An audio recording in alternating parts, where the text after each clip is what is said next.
एक बार बुद्ध एक गांव से गुजर रहे थे। लेकिन उस गांव में लोगों के बीच गौतम बुद्ध को लेकर गलत धारणा थी, जिस कारण वो बुद्ध को अपना दुश्मन मानते थे।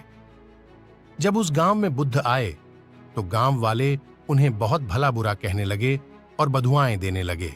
लेकिन इसके बावजूद भी बुद्ध गांव वालों की बात शांति से और मुस्कुराकर चुपचाप सुनते रहे। गांव वालों ने देखा कि उनकी बातों का बुद्ध पर कोई असर नहीं हो रहा है और वे विनम्रता से उनकी बातें सुन रहे हैं।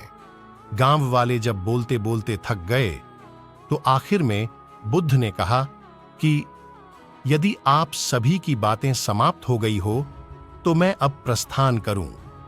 बुद्ध की बात सुनकर गांव वाले हैरान रह गए।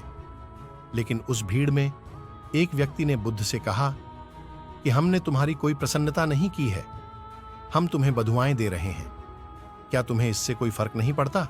बुद्ध मुस्कुराते हुए बोले, जाओ, मैं आपकी गालियां या बद्दुओं को लेता ही नहीं। आपके द्वारा दी गई गालियों से भला मेरा क्या होगा? जब तक कि मैं आपकी गालियों को स्वीकार ही नहीं करता, इसका कोई परिणाम ही नहीं होगा।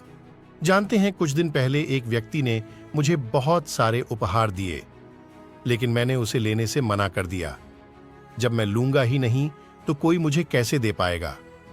बुद्ध ने पूछा, बताइए, अगर मैंने उपहार नहीं लिया तो उपहार देने वाले व्यक्ति ने क्या किया होगा?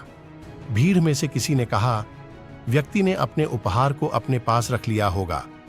बुद्ध ने कहा, मुझे आप सब पर इसलिए दया आती है क्योंकि मैं आपकी इन गालियों को लेने में असमर्थ हूं और आपकी ये गालियां आपके पास ही रह जाएंगी।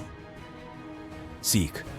भगवान गौतम बुद्ध के जीवन से जुड़ी इस कहानी से यह सीख मिलती है कि हम अक्सर अपने दुखों का कारण दूसरों को समझते हैं, लेकिन असल में यह हम पर ही निर्भर करता है कि हम वास्तव में क्या लेना चाहते हैं, खुशी या गम, उदासी या मुस्कान।